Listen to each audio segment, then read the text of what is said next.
Well, good day, everybody. It's what is it, about 12:30 in the afternoon on the 5th of January 2025, and well, I'm walking, going to get bananas actually. But very strange, I'm making another video.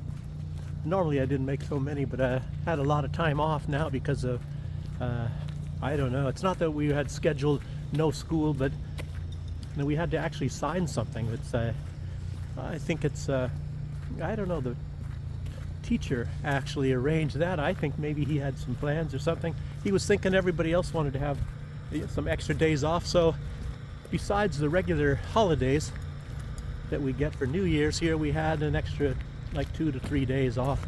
And of course we have to make it up. Terrible. Which means on Saturdays and then we have to stay late on some days. Not so good. Anyway, it's very cold right now. It's like -6. Yesterday I think it was only about -3. And what I will be talking about today is, to a large extent, it's all about economics, which is extremely important because that's one reason why everything is messed up as it is economics and wars and things like that. And I'll talk a lot about maybe the useless eaters, which is us, but it's more than just us. There's a lot of other people involved. You know, I guess it depends on what your status is at the time, whether you're needed or not, what determines if you're a useless eater or not to the establishment. For example, I don't know, maybe you can say that Epstein, he all of a sudden turned into a useless eater, and it turns out he was a billionaire. I didn't know he was a billionaire, but nobody can figure out why he was a billionaire. Where did he make his money? But he did it with influence, obviously. He was Mossad and CIA at the same time. I wasn't even quite sure. I knew he was Mossad, but it turns out he was also CIA. And wow, you know, you can't even probe into this sort of stuff because everything is going to be deflected in some other direction. So you're never going to find out everything, at least not at one point in time. You're going to find out from people that were on the inside, and they'll be coming out and speaking out, but it's not going to be official. You won't find any hard copy paperwork about this, only based on what people say. And of course, I saw some report, and they even had the photograph. It's where the leader of Israel was even one of his clients, you know, coming to get friendly with one of the young girls. And in my opinion, they weren't really super young. I mean, it's not like that it was really that sick. I don't really know how young what was the youngest age of some of these girls, but anyway, I don't know. That wasn't what I was talking about anyway. Just talking about like who becomes maybe a useless eater. And if you look at some people, even like Zelensky, he thinks that he's one of the big elites right now. But I don't know, maybe a lot of people have the attitude that they're going to be turning on him as well because he has not been able to defeat Russia. And of course, it was never going to be possible anyway.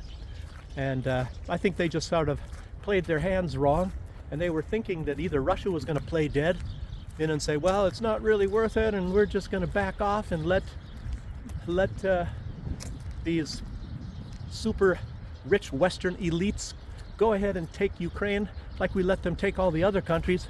But Russia didn't really have any grounds to so much to protect all those other countries.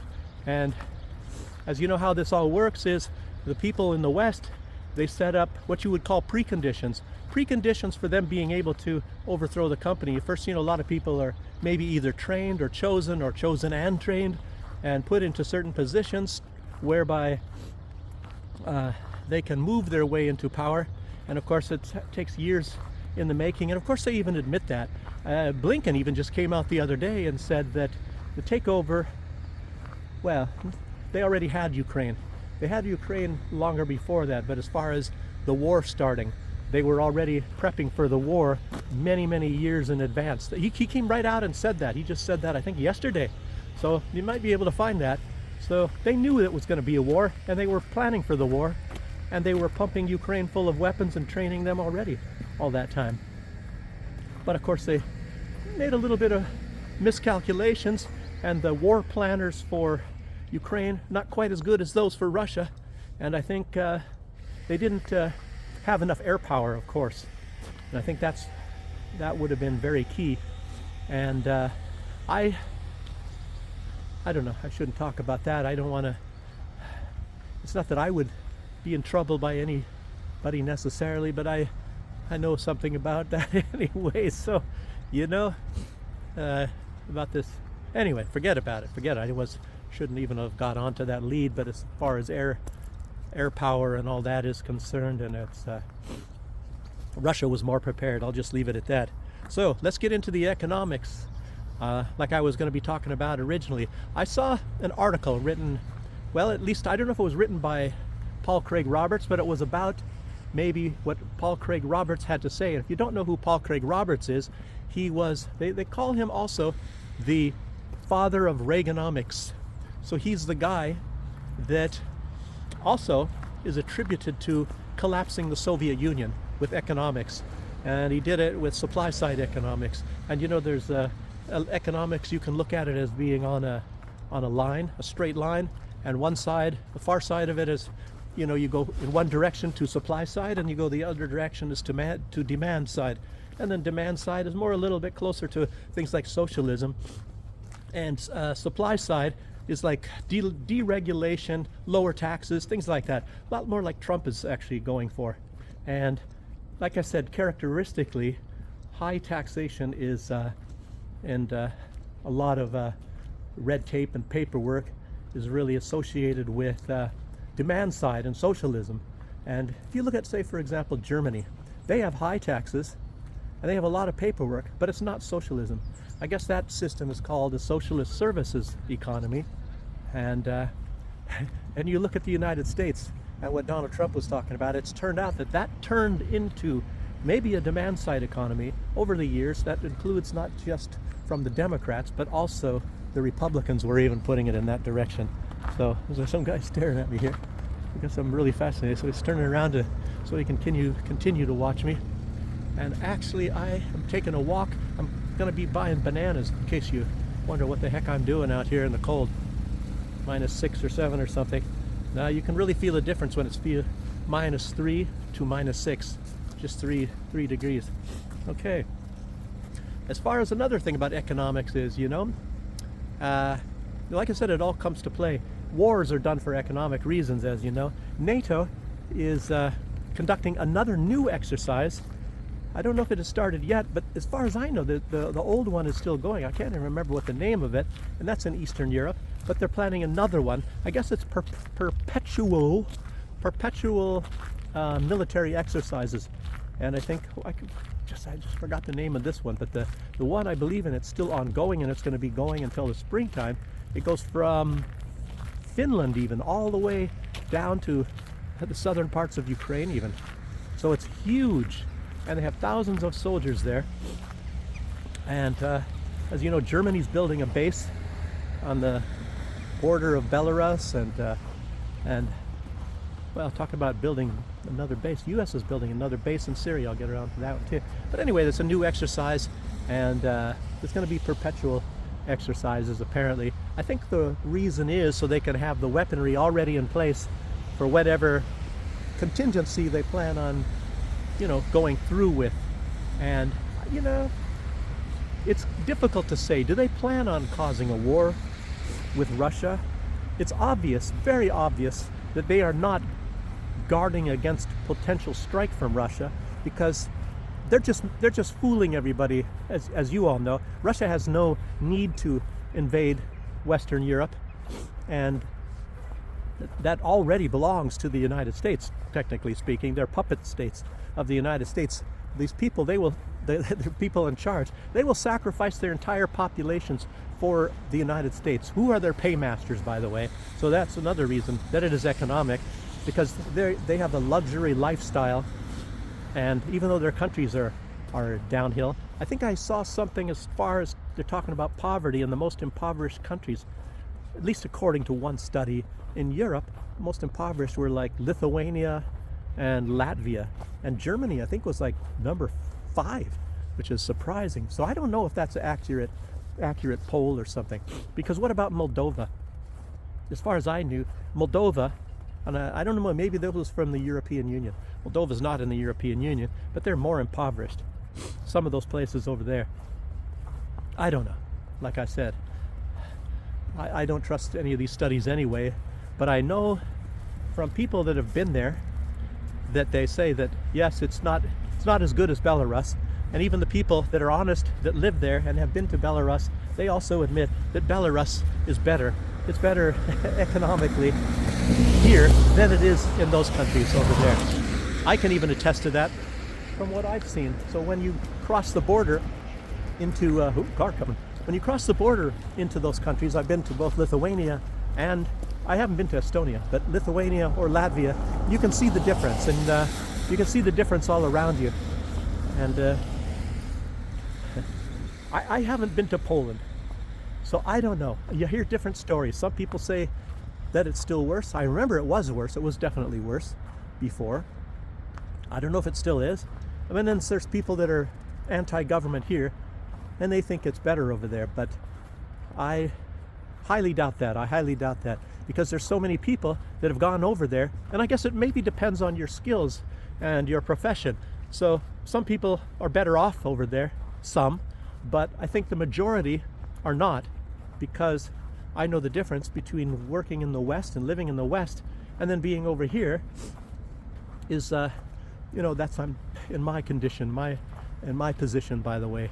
I can have a low-paying job that gets maybe 20% of what I get paid in the West, and yet I'll be just as well off, maybe even better over here than I will. Matter of fact, I guess if you look at everything, consider everything, I'm better off over here, because I don't have to worry when I'm walking around here that somebody's gonna mug me or rob me, and the government does not necessarily come after you over here as they do over there. Oh, guess what? You owe 3,000 euros. Oh, you owe 5,000 euros for this. You did this, you forgot to do that, and blah, blah, blah.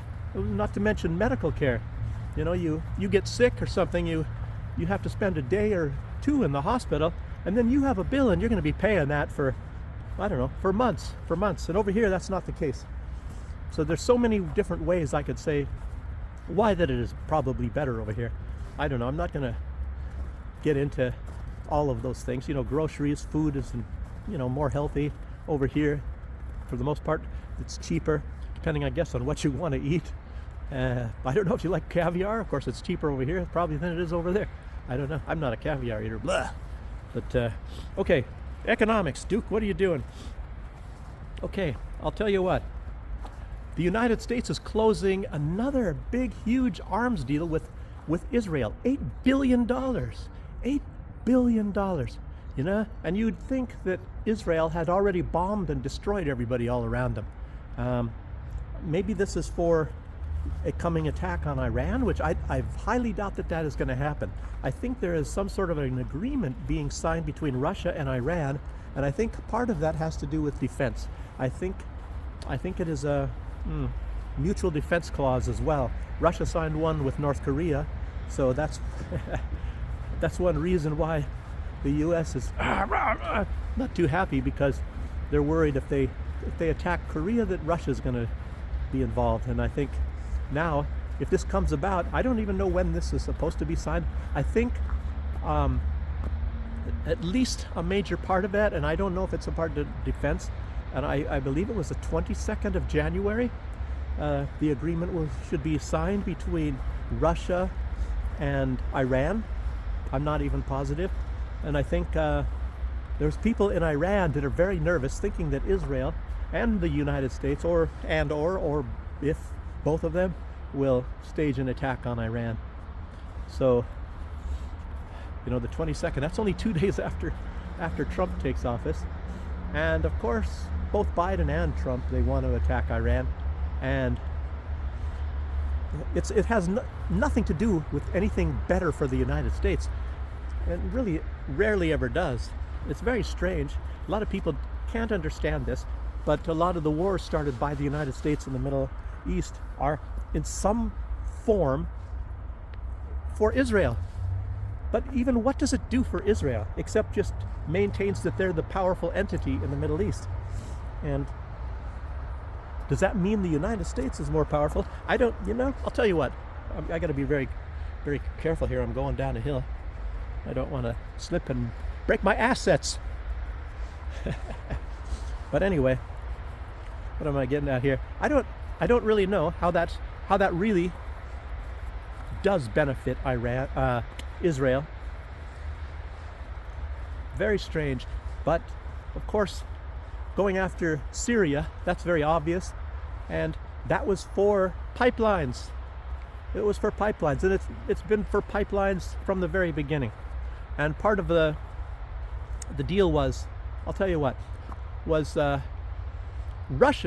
interest in that was to also to keep the pipelines from going, because Russia was sending gas and oil to Europe, and that was their major customer for all business period for Russia.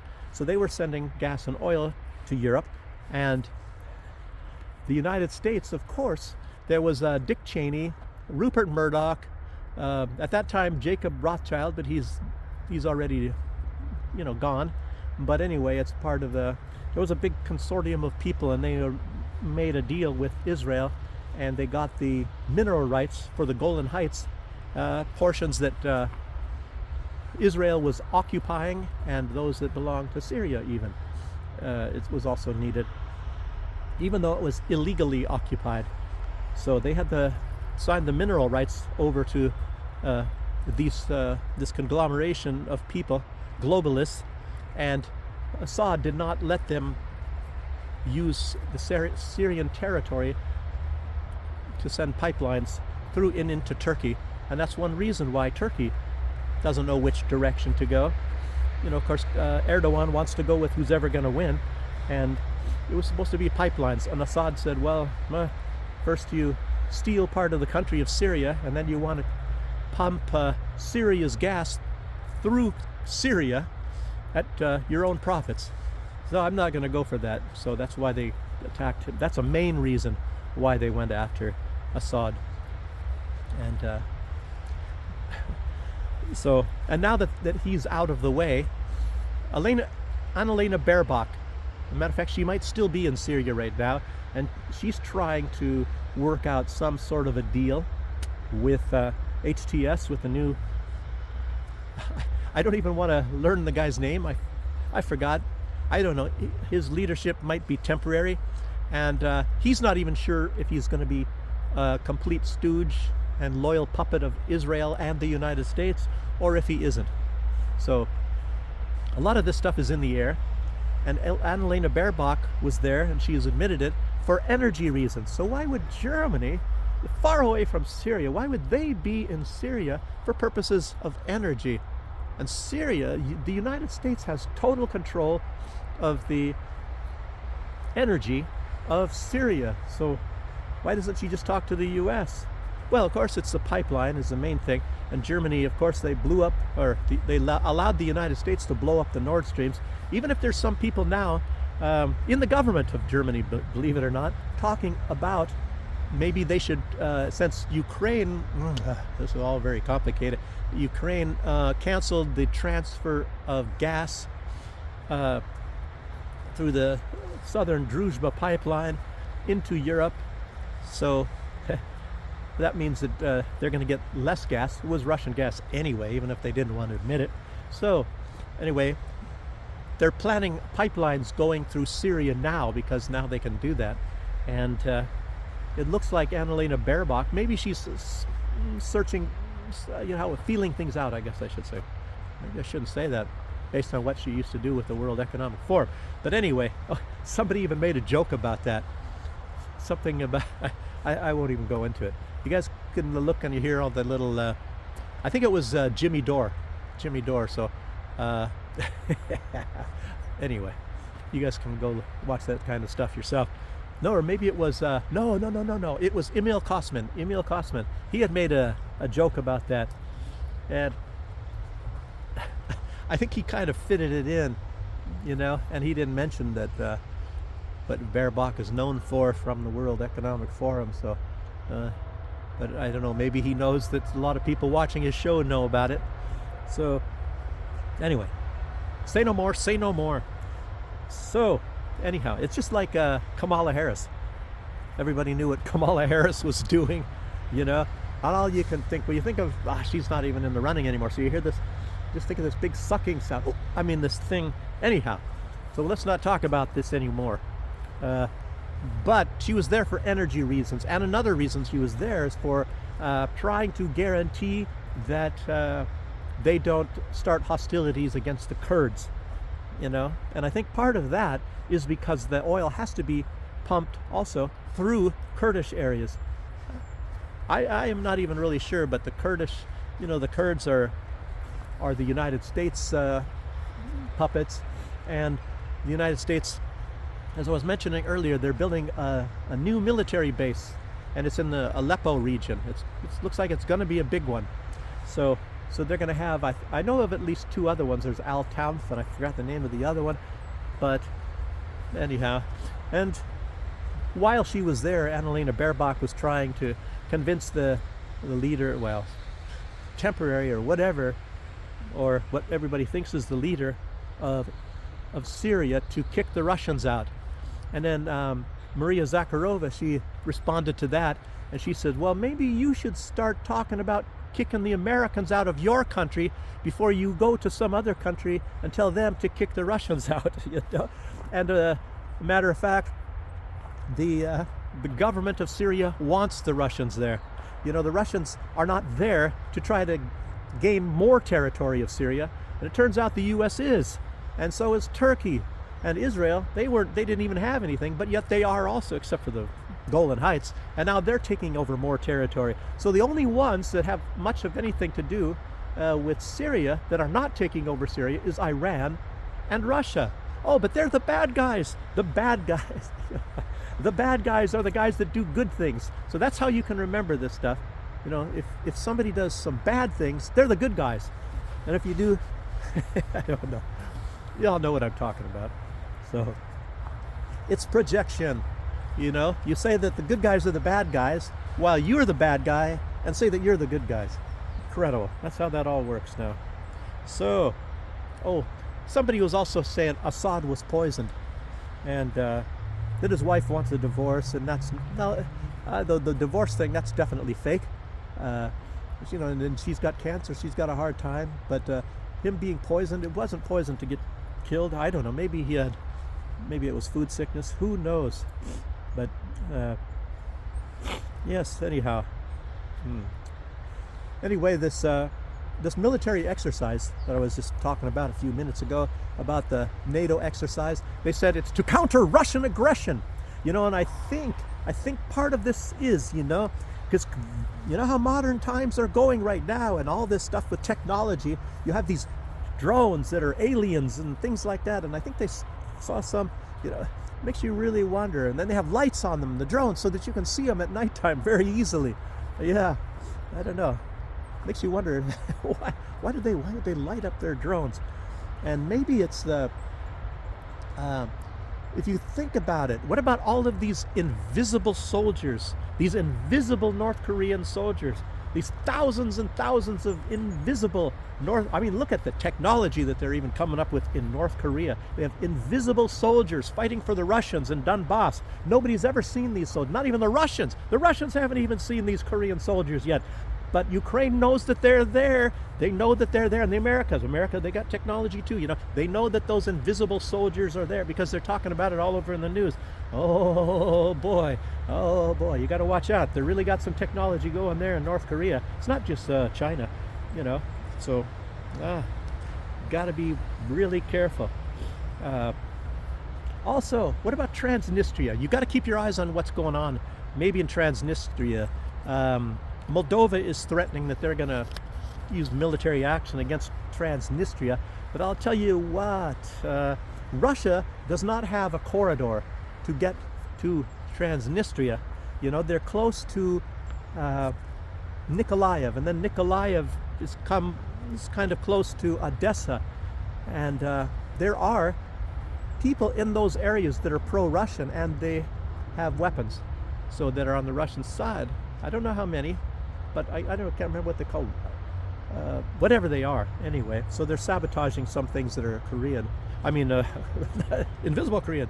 They're sabotaging some things that are Ukrainian there. But I tell you what, it might even be possible that if if there is an attack on Transnistria, and you never know, Ukraine might even assist in that. I don't know, but because they're grabbing lots of people, I guess they're taking more and more people off the streets. They're getting more and more aggressive, and the United States, you know the United States, how nice they are. They are pressuring Korea. Get Korea out of your head, Duke. They're pressuring Ukraine to snap up even younger. It's from the United States, more than anything, telling them take younger people, lower the age. But I'll tell you what, there's already even 17-year-olds, and they have been in the Korean military for a long time. Even when they capture a lot of these people from, Babushka sneaking up on me.